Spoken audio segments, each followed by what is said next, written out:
स्वागत है। तो कैसे हैं आप लोग? आज हम करेंगे रोल। आज हम पढ़ेंगे रोलिंग मोशन। तो शुरू करते हैं। अभी तक हमने पढ़ा ट्रांसलेशन मोशन और रोटेशनल मोशन, ठीक है। अगर मैं ट्रांसलेशन मोशन की बात करूं तो अगर ये बॉडी VCOM से मूव कर रही है, ध्यान सुनना दोस्तों, बिल्कुल बहुत बड़ा इजी है, बड़ा मजा आएगा। अगर ये बॉडी VCOM से मूव कर रही है तो अगर मैं इसका कोई भी पॉइंट लेता हूं बॉडी पे, तो क्या ये VCOM से ही मूव करेगी? बोलो हाँ। ऑल्दो आपके पास कोई अदर ऑप्शन भी नहीं, यू हैव टू से यस, राइट। अब ये बॉडी गोल जरूर है, लेकिन ये मूव कैसे करेगी? सिर्फ ऐसे। क्यों? क्योंकि ये प्योर ट्रांसलेशन मोशन, सिर्फ और सिर्फ ट्रांसलेशनल मोशन, ठीक है। ये ट्रांस वो वाला नहीं, ये ट्रांसलेशनल वाला ना। अब ये बॉडी क्या कर रही है? ये बॉडी रोटेशन मोशन कर रही है, ये सिर्फ घूम रही है, ये बॉडी सिर्फ घूम रही है। अगर ये बॉडी घूम रही है तो क्या मैं हर पॉइंट की स्पीड बता सकता हूं? बिल्कुल बता सकता हूं। अगर मैं यहां पे डिस्टेंस d लूं तो ये स्पीड हो जाएगी d omega, omega into D. इस पॉइंट की अगर रेडियस r लूं तो ये हो जाएगा ओमेगा इंटू r। इस पॉइंट का स्पीड ओमेगा इंटू r। ये समझ में आता है? डिस्टेंस जितनी ज्यादा डिस्टेंस उतनी ज्यादा स्पीड होती है। पता है ना आपको? वो पंखा चलता है तो अपन उंगली इंसर्ट करते हैं। हाँ, वेरी गुड। नाउ अब ये रोलिंग मोशन कोई नया मोशन नहीं है। रोलिंग मोशन कोई नया मोशन नहीं है। It is a combination of translational motion and rotational motion. इन दोनों को जोड़ दो तो मेरा रोलिंग मोशन हो जाएगा, खत्म, ठीक है। जैसे मान लो कि एक बॉल है, उसको मैंने ऐसे लुढ़का दिया। मैं क्या बोलता हूं? Ball is rolling on the floor. देखो, रोलिंग आपको बचपन से आती है, लेकिन सीखोगे आज, ठीक है। तो रोलिंग मोशन में दोनों होता है प्रेजेंट, ट्रांसलेशन भी होता है और रोटेशन भी होता है। It is a combination of translational motion plus rotational motion. It is a combination of translational motion plus rotational motion, ठीक है। अब क्या हर बॉडी को मैं प्योर रोल बोल दूंगा? नहीं। दो चीज होती है, रोलिंग मोशन अलग चीज है, प्योर रोलिंग मोशन अलग चीज है, ठीक है। हम देखेंगे आज। देखिए अब क्या होगा, मान लीजिए इस पॉइंट पे बॉटम मोस्ट पॉइंट की स्पीड भी है ना, तो मैं क्या करता हूं, हर पॉइंट पे स्पीड निकालने की कोशिश करता हूं, नेट स्पीड। देखो दोस्तों, ये घूम रही है, राइट। तो इसकी हर पॉइंट पे जो स्पीड होती है वो टेंजेंशियल होती है, मतलब यहां पर डाउनवर्ड्स होगी, omega v equals to omega r, यहां पे v equals to omega r, ऐसे होगी, ठीक है।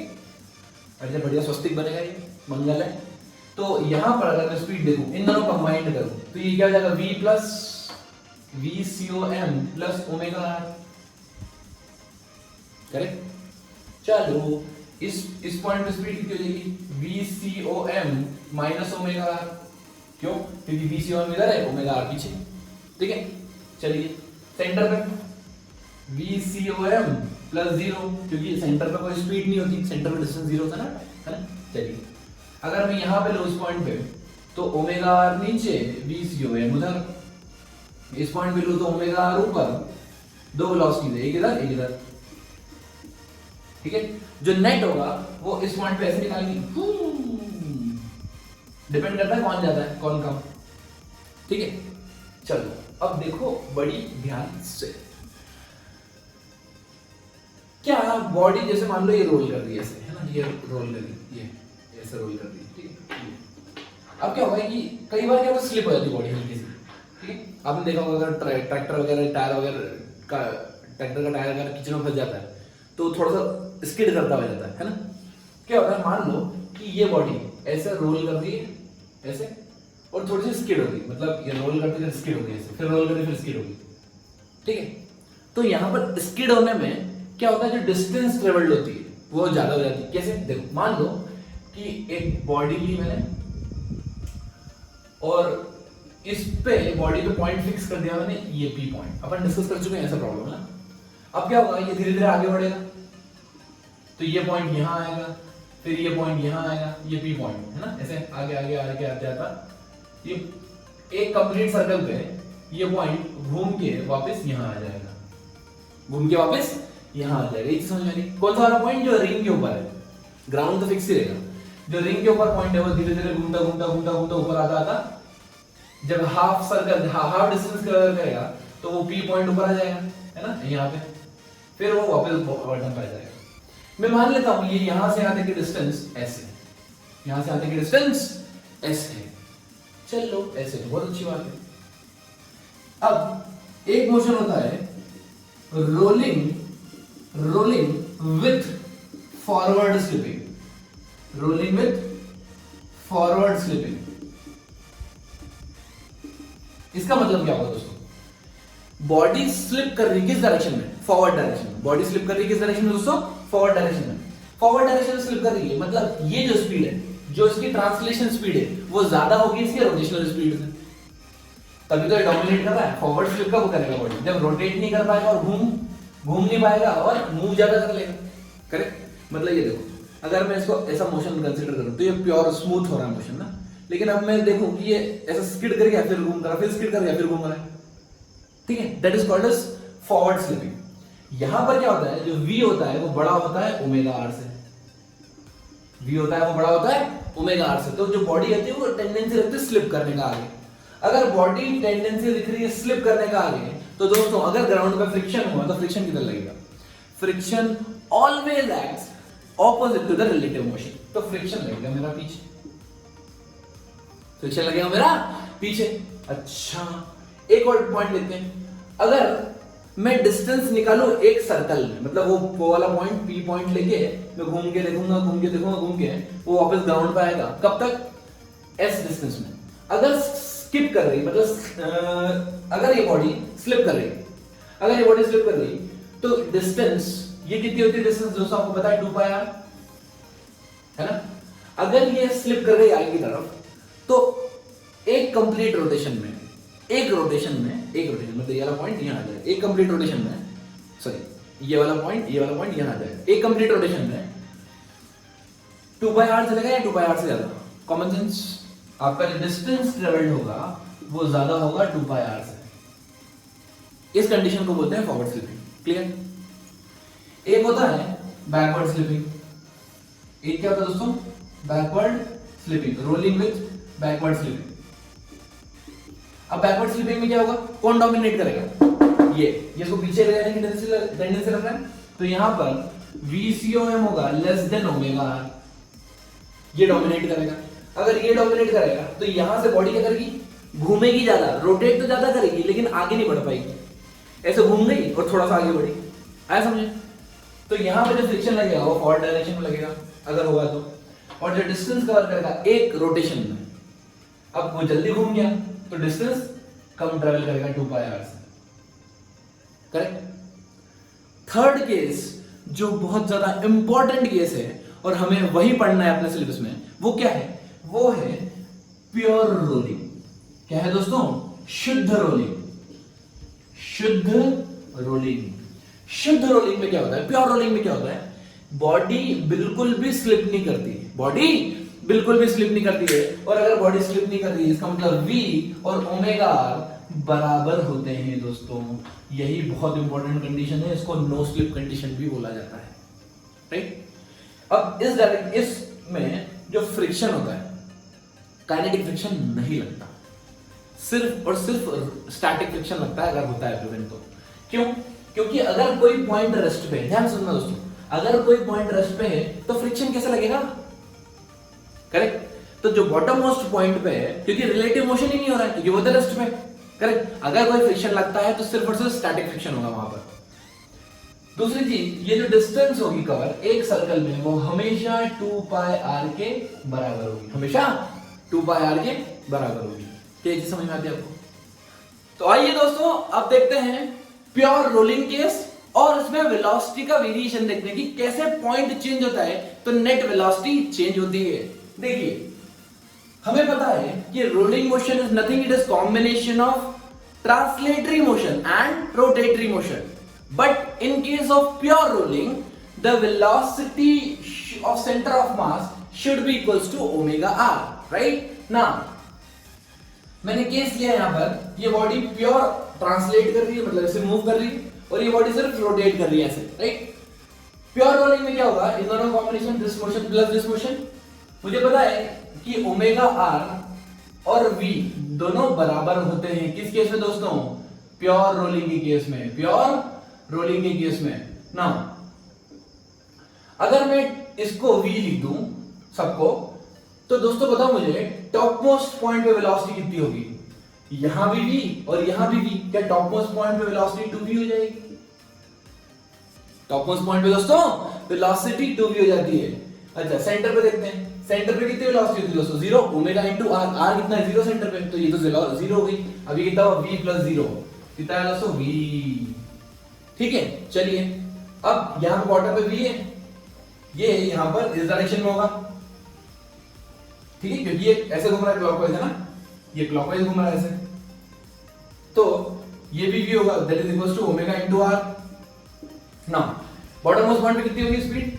बॉटम मोस्ट पॉइंट पे स्पीड हो जाएगी 0, राइट। चलिए इस पॉइंट पे निकालते हैं, इस पॉइंट पे स्पीड ये भी है और ये भी है, ये भी है और ये भी है, क्या दोनों सेम है? इसका मतलब जो रिजल्टेंट वेलोसिटी होगी वो क्या at an angle of 45 degree आएगी, और मैग्नीट्यूड कितना होगा दोस्तों? √2 into v COM। क्या समझ में आता है? ये भी v है और ये भी v है। सिमिलरली मुझे इसका बताओ, यहां ट्रांसलेटर की इधर और रोटेटर की इधर, मतलब नेट वेलोसिटी होगी √2 into v इस डायरेक्शन में। फिगर समझ में आ रहा है क्या बन रहा है? चलिए अब वो मुझसे एग्जाम में ऐसे क्वेश्चन पूछा था एक बार कि बताओ बच्चों, ये पॉइंट A है, ये पॉइंट B है, ये पॉइंट C है, ये पॉइंट D है, ये पॉइंट E है। मुझे स्पीड्स का वेरिएशन देखना है, स्पीड, ठीक है, डायरेक्शन अभी अपन कंसीडर नहीं कर रहे हैं। बताओ किस, you have to arrange all the speeds in descending order, किस ऑर्डर में ये स्पीड्स होगी, ठीक है। तो देखो ध्यान से, देखो ध्यान से, कैसे? इस पॉइंट पे स्पीड कितनी होती है? देखो प्योर रोलिंग में 0, no slip condition, the velocity, the relative velocity with respect to ground is 0। चलिए अब जैसे जैसे मैं ऊपर जाते जाता हूं, इस पॉइंट पे स्पीड 2v हो जाती, टॉप मोस्ट पॉइंट पे डबल स्पीड होती, सेंटर पे कितनी होती? v होती।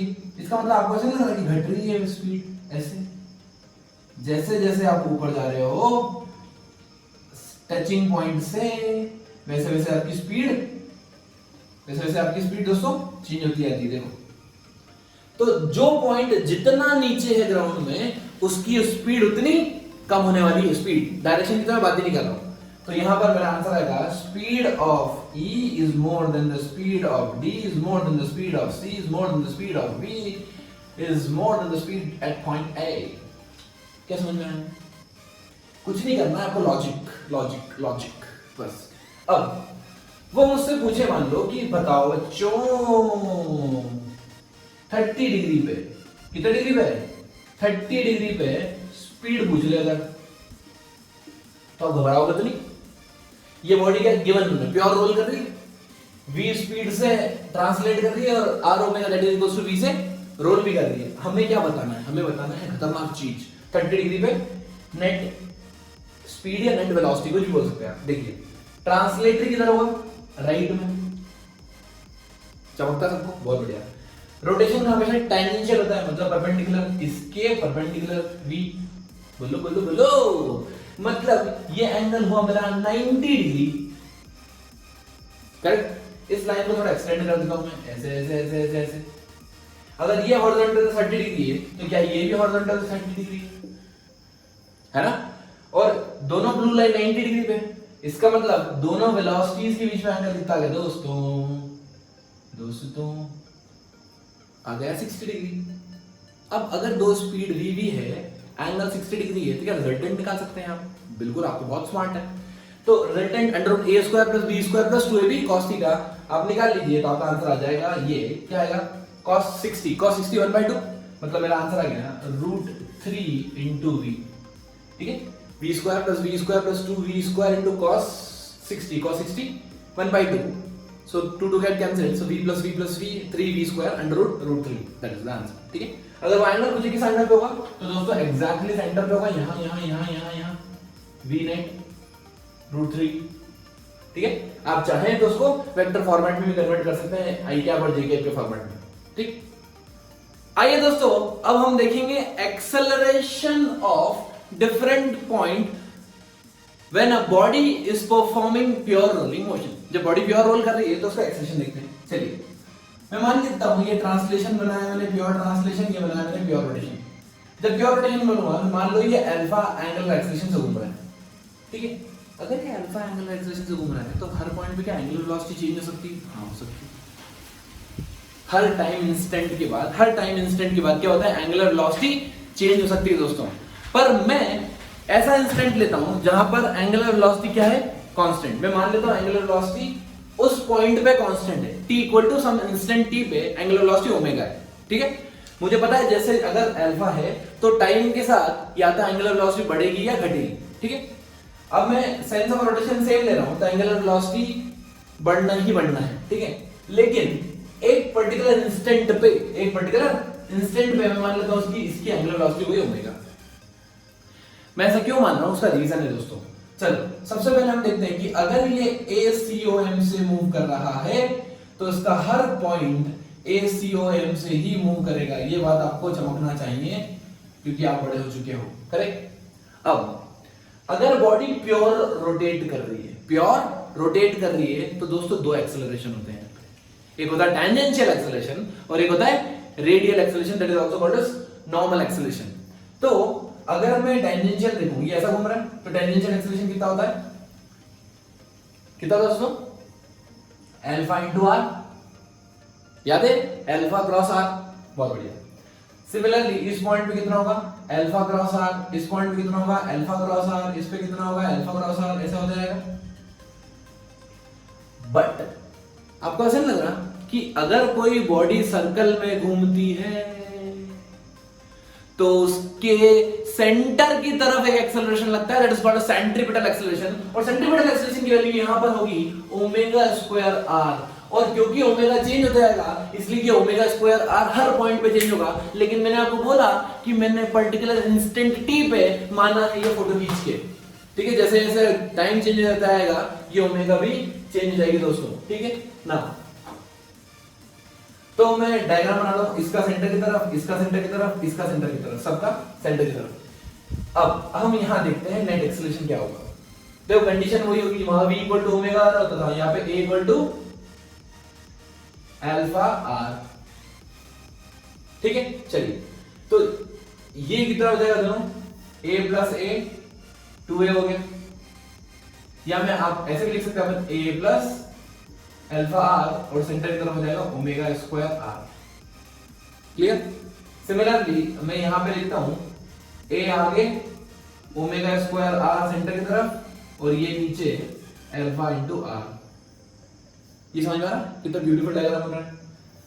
अब देखो ट्रांसलेशन का a आगे अल्फा आर पीछे और centripetal omega square R. Correct. ये अल्फा आर इधर, ए इधर और ओमेगा स्क्वायर आर भी इधर. समझ आ रहा है दोस्तों? ठीक है. ये ऐसा डायग्राम बनना चाहिए एक्सेलरेशन का. चलो अब हम देखते हैं एक और अच्छा point, trajectory of a point on a body. Trajectory of point on a body मतलब मैं किसी भी पॉइंट को ऑन अ बॉडी में लोकेट करता हूं. जैसे मान लो मैंने इसको लोकेट कर दिया, ठीक है. मैंने कुछ अलग कर दिया वहां पे, मान लो मैंने एक धागा बांध दिया, ठीक है, रेड कलर का, जो आपको दिखे आएगा कि मोशन करता हुआ. तो जैसे जैसे बॉडी जाएगी आगे, ठीक है, इसका सेंटर ऑफ मास अभी यहाँ है, ये बॉडी आगे चली जाएगी तो क्या दोस्तों ये पॉइंट पीछे जाएगा? नहीं जाएगा. क्यों? क्योंकि जैसे ही ये बॉडी थोड़ा सा आगे मूव हुई ये पॉइंट भी खुद आगे मूव करेगा, ये पीछे थोड़ी जाएगा. अरे इसका सेंटर शिफ्ट हो गया. जैसे बॉडी अगर ये बॉडी यहीं होके घूमती तो ये पॉइंट पीछे आता, अगर बॉडी इस पॉइंट पे घूमती तो ये पॉइंट पीछे आता, लेकिन बॉडी खुद आगे मूव कर रही है. आया समझ? तो इफेक्टिवली वो पॉइंट उठ के यहाँ आ जाता है इस पॉइंट पे ऐसे. तो आपका जो मोशन होगा वो लगभग ऐसा होगा, ये इस टाइप का मोशन होगा. ठीक है. मेरे डायग्राम तो बहुत अच्छे बनाता हूँ, आपको पता ही है, तो फिर भी ऐसा इस टाइप. ठीक है. अब ये पाथ अजीब होता है थोड़ा सा, इसको बोलते हैं साइक्लॉइड पाथ. क्या बोलते हैं दोस्तों? Cycloid path. और अगर मुझे कोई इसकी लेंथ पूछ ले तो लेंथ होती है इसकी 8r for pure rolling motion.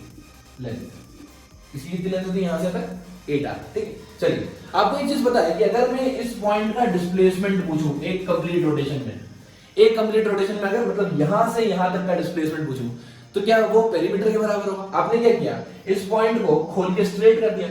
जैसे ही आपने इस पॉइंट को यहां से तोड़ के स्ट्रेट किया तो आधा कलर इधर आधा कलर इधर, तो दोनों एंड पे मिल जाएगा, तो ये हो जाएगा 2 पाई r। ये तो आपको कॉमन सेंस समझ में आता होगा कि टोटल डिस्प्लेसमेंट इस पॉइंट का यहां से आता कितना होना है।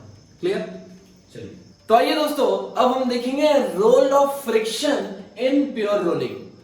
मतलब जब बॉडी प्योर रोल मोशन में होती है, प्योर रोलिंग मोशन में होती है, तब फ्रिक्शन करता क्या है बैठा बैठा? देखते हैं। हमें पता है कि इस पॉइंट की velocity with respect to ground, अगर ये रेस्ट पे है तो इसकी वेलोसिटी कितनी होती है दोस्तों? 0 इस पॉइंट की, राइट, बॉटम मोस्ट पॉइंट की। मतलब बॉटम मोस्ट पॉइंट क्या रेस्ट पे होता है? अगर बॉटम मोस्ट पॉइंट रेस्ट पे है तो इसका मतलब बॉटम मोस्ट पॉइंट मूव नहीं कर रहा है। बॉटम मोस्ट पॉइंट ग्राउंड के रिस्पेक्ट से मूव नहीं कर रहा है, ग्राउंड को पता ही नहीं पड़ेगा कि मूव कर रहा है। अगर डिस्प्लेस ही नहीं कर रहा है ग्राउंड के रिस्पेक्ट से पार्टिकल तो उसमें फ्रिक्शन नहीं लगेगा। और अगर फ्रिक्शन नहीं लगेगा तो क्या वर्क डन, अगर डिस्प्लेसमेंट 0 हो गया उस पॉइंट का, पर्टिकुलर पॉइंट का, देखो हर बार क्या होता है ना, पॉइंट चेंज हो जाता है, बॉडी आगे मूव करी तो पॉइंट चेंज आ गया, लेकिन जो पॉइंट ग्राउंड से कांटेक्ट में है उस इंस्टेंट पे वो वाला पॉइंट का रेस्ट पे, तो ग्राउंड को क्या लगेगा कि जो पॉइंट मेरे पर आ रहा है वो रेस्ट पे, मतलब उसका डिस्प्लेसमेंट कितना 0 हो गया। अगर डिस्प्लेसमेंट 0 है तो वर्क डन कितना? 0, फोर्स इनटू डिस्प्लेसमेंट। तो फ्रिक्शन अगर प्रेजेंट भी है वहां पर, मान लो रफ सरफेस है, फ्रिक्शन प्रेजेंट है, तब भी work done by friction is 0। And this means कि जब भी बॉडी रोल करेगी कोई भी एनर्जी का लॉस नहीं होगा उसमें, राइट। फ्रिक्शन का कोई वर्क डन ही नहीं, मतलब हीट डिसिपेट होगी ही नहीं, और हीट डिसिपेट नहीं होगी तो एनर्जी का लॉस में 0 मान सकता हूं। चलिए एक और इंपॉर्टेंट पॉइंट, मान लो कि बॉडी प्योर रोल कर रही है। बॉडी क्या कर रही है? Pure roll. अब प्योर रोल करते करते करते मान लो मैं उसको रफ सरफेस पे ले आता हूं ऐसे, ठीक है, बहुत ज्यादा रफ सरफेस, वो ऑलरेडी प्योर रोल कर रही है, ठीक है, प्योर रोल कर रही है और मैं रफ सरफेस पे ले आया उसको। अब क्या होगा? अब भी प्योर रोल करेगी। एक बार बॉडी ने प्योर रोलिंग मोशन स्टार्ट कर दिया, अब अगर मान लो यहां पे रफ सरफेस लिया है तो क्या होगा? फ्रिक्शन होगा। ज्यादा ज्यादा क्या हो सकता है? फ्रिक्शन कहां लगेगा? आगे लगेगा पीछे लगेगा। लेकिन जब ये रेस्ट पे ही है तो ना तो आगे लगेगा ना पीछे लगेगा, जो भी होगा स्टैटिक होगा, राइट। इसका मतलब ये बॉडी रोल ही करती रहेगी, ठीक। चलिए मान लो ये स्मूथ सरफेस पे आगे रोल करते करते, जहां पे फ्रिक्शन ही नहीं है, क्या वहां पे रोल करेगी? बिल्कुल रोल करेगी। क्यों? क्योंकि यहां पे कोई रोकने वाला ही नहीं है। अरे जो मोशन ये कर रहा है वो करता रहेगा। एक बार बॉडी अगर प्योर रोलिंग मोशन में स्टार्ट हो जाती है तो आगे भी वो प्योर रोल करती ही रहेगी, करती ही रहेगी, करती ही रहेगी, करती ही रहेगी, जब तक उसको कोई जबरदस्ती पकड़ के फोर्स लगा के रोकने की कोशिश ना करे, ठीक। चलिए मान लीजिए कि ये रफ सरफेस था और मैंने क्या किया, जबरदस्ती फोर्स लगा के इसकी स्पीड बढ़ाने की कोशिश, सेंटर फोर्स लगाया F। सेंटर पे क्या फोर्स लगाया दोस्तों? मैंने F। सेंटर पे मैंने फोर्स लगा दिया F, सेंटर पे मैंने फोर्स लगा दिया F। ये बॉडी रोल कर रही थी, मैंने फोर्स लगा दिया। एक बार बताओ, फोर्स लगाया तो क्या एक्सेलरेशन आ जाएगा? बिल्कुल। इसका मतलब अगर एक्सेलरेशन आ गया तो क्या वेलोसिटी वेरी होगी, चेंज हो जाएगी, मतलब बढ़ जाएगी अगर मैंने फोर्स लगाया तो? बिल्कुल, राइट। वेलोसिटी बढ़ गई तो क्या v equals to r omega 1 होगा? नहीं, अब नहीं होगा। अब प्योर रोलिंग डिस्टर्ब हो गई। अब क्या होगा? जैसे ही मैंने रोलिंग को डिस्टर्ब करने की कोशिश की, यहां से फ्रिक्शन भैया एक्टिव हो जाएंगे कि ऐसा कैसे? फ्रिक्शन बोलेगा चलो हमारा निकलने का टाइम आ गया है, फ्रिक्शन यहां पर एग्जिस्ट कर जाएगा इधर की तरफ, ठीक है। अब क्या करेगा फ्रिक्शन जो वेलोसिटी को घटाएगा, देखो पीछे लगा ना, तो वेलोसिटी को घटाएगा, और ओमेगा देखो r क्रॉस f, मतलब जिस डायरेक्शन में ओमेगा थी ये टॉर्क f इंटू r, ये भी सपोर्ट करेगा उसको। तो जैसे ही मैंने रोलिंग को डिस्टर्ब किया एक्सटर्नल एजेंट के थ्रू, फ्रिक्शन बोलेगा कि मैं रोलिंग को सपोर्ट करूं और तुम संघर्ष करो। तो friction tries to restore the pure rolling motion. Friction rolling को सपोर्ट करता है। फ्रिक्शन चाहता है कि जो बॉडी रोल कर रही है वो आगे भी रोल करती रहे। क्या समझ में आया आपको? क्लियर? चलिए, तो जब भी मैं कोई फोर्स लगाऊंगा तो फ्रिक्शन इस डायरेक्शन में लगेगा, ऐसे लगेगा, such that it will try to restore the pure rolling motion. Clear? अभी हमने देखा कि स्मूथ सरफेस पे भी रोलिंग पॉसिबल है अगर बॉडी पहले से रोल कर रही हो तो। मान लीजिए कि मैंने एक बॉडी दी आपको और वो रेस्ट पे है, इस बार मैं इसको स्मूथ सरफेस पे रख रहा हूं, क्या ये बॉडी रोल कर सकती है? रोल करने के लिए इसको आगे भी बढ़ना पड़ेगा और घूमना भी पड़ेगा। अगर मैं किसी बॉडी, इस बॉडी के किसी एक पॉइंट पे ऐसा फोर्स लगाऊं कि वो ट्रांसलेशनल मोशन भी कराए और रोटेशनल मोशन भी कराए तो पॉसिबल है। हम देखेंगे वो पॉइंट कि कहां हमें फोर्स लगाना है, कितना फोर्स लगाना है, तब ये बॉडी प्योर रोल कर जाएगी ऑन अ स्मूथ सरफेस। तो शुरू करते हैं rolling on a smooth surface. मान लीजिए कि मैंने इस बॉडी जिसका मोमेंट ऑफ इनर्शिया आई ले लीजिए रैंडम, ताकि सारी बॉडी के लिए प्रूव हो जाए, और हम यहां पे फोर्स लगाते हैं F। देखो दोस्तों, मैंने स्मार्ट प्ले किया है थोड़ा सा, मैंने सेंटर पे फोर्स नहीं लगाया। मैंने सेंटर पे फोर्स क्यों नहीं लगाया दोस्तों? अगर मैं सेंटर पे फोर्स लगा देता तो ये बॉडी आगे तो मूव कर जाती, लेकिन उसको कोई रोल कराने वाला नहीं मिलता, क्योंकि सेंटर पे अगर मैं टॉर्क निकाल के देखता तो R क्रॉस F 0 हो जाता। समझ में आ रहा है दोस्तों मैंने ऊपर क्यों लगाया? बहुत बढ़िया। तो इसके मतलब मैंने थोड़ा सा ऊपर लगाया। अच्छा, अगर मान लो नीचे लगाता तो ये बॉडी फोर्स के कारण बॉडी मूव तो करती, लेकिन टॉर्क में उल्टा हो जाता। मुझे उल्टा नीचे मेरे को सीधी बॉडी घुमाना है, मेरे को प्योर रोलिंग करना है, तो मैंने यहां भी लगाया। अब देखो दोस्तों, मैंने ऊपर ही लगाया यहां। मान लीजिए कि सेंटर से डिस्टेंस मैंने ले ली h। सेंटर से डिस्टेंस कितनी ले ली दोस्तों? h। बहुत बढ़िया। अब ये फोर्स क्या करेगा? देखो दोस्तों, अगर मैं सेंटर पे हाथ लग के टॉर्क निकालूं R क्रॉस F, क्या इधर घुमा रहा है बॉडी को? हाँ घुमा रहा है। और अगर मैं फोर्स लगा हुआ इस बॉडी पे तो क्या ये ट्रांसलेट करा रहा है? हाँ करा रहा है। मतलब हो सकता है एक कंडीशन ऐसी आ जाए जब प्योर रोलिंग की कंडीशन सेट हो जाए, वो घुमा भी दे और ट्रांसलेट भी करा दे। तो हम देखते हैं कितना फोर्स लगाना है, किस पॉइंट पे लगाना है। चलो आ जाओ। हम सबसे पहले निकालेंगे इसका acceleration of the centre of mass. Acceleration of the centre of मास, अगर ये बॉडी चपटी हो, टेढ़ी हो, खड़ी हो, सीधी हो, कैसी भी हो, net force divided by total mass लगाते हैं दोस्तों। नेट फोर्स बाय मास, पहला इक्वेशन आ गई acceleration of the centre of mass. Now हमें क्या निकालना है? हमें निकालना है टॉर्क, मतलब हमें निकालना है एंगुलर एक्सेलरेशन। सो सबसे पहले angular acceleration, torque divided by moment of inertia. इसका भाई यही है। फोर्स की जगह टॉर्क लिखता हूं, मास की जगह मोमेंट ऑफ इनर्शिया लिखता हूं, और एक्सेलरेशन की जगह एंगुलर एक्सेलरेशन लिखता हूं। चलो दोस्तों आ जाओ। अब मुझे क्या निकालना है? इस पॉइंट पे सेंटर ऑफ मास के अबाउट टॉर्क निकालना है। अगर मुझे सेंटर ऑफ मास के अबाउट टॉर्क निकालना है तो मुझे मोमेंट ऑफ इनर्शिया भी सेंटर ऑफ मास के अबाउट ही निकालना पड़ता है। ये आपको बचपन से पता है। चलिए आ जाओ, वृष्ट रखो, हाथ खोलो, घुमा दो।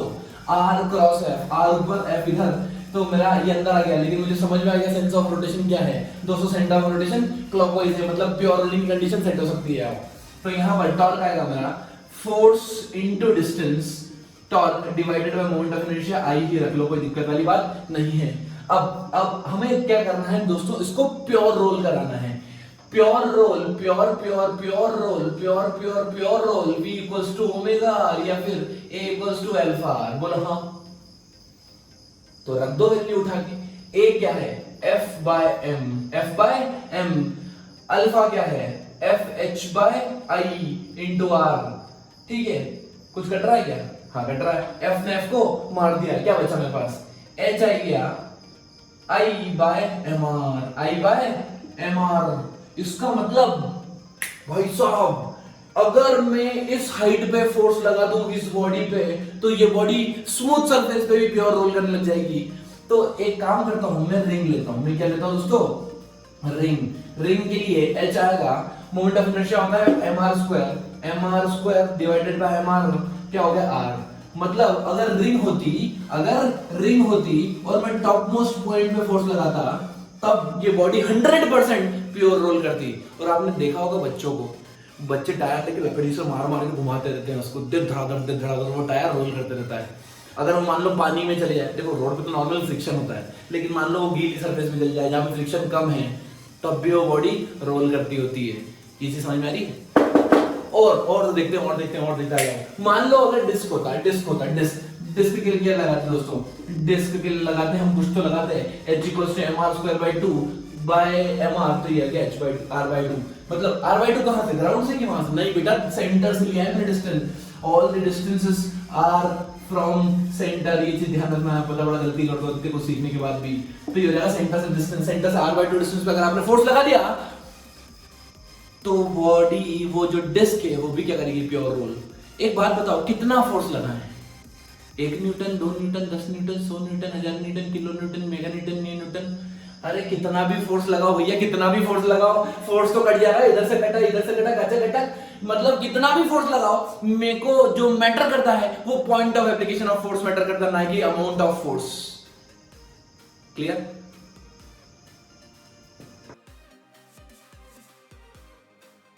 जिंदगी जीना आसान नहीं होता, बिना संघर्ष कोई महान नहीं होता, जब तक ना पड़े हथौड़े की चोट पत्थर भी भगवान नहीं होता। Stay motivated, keep learning, keep supporting.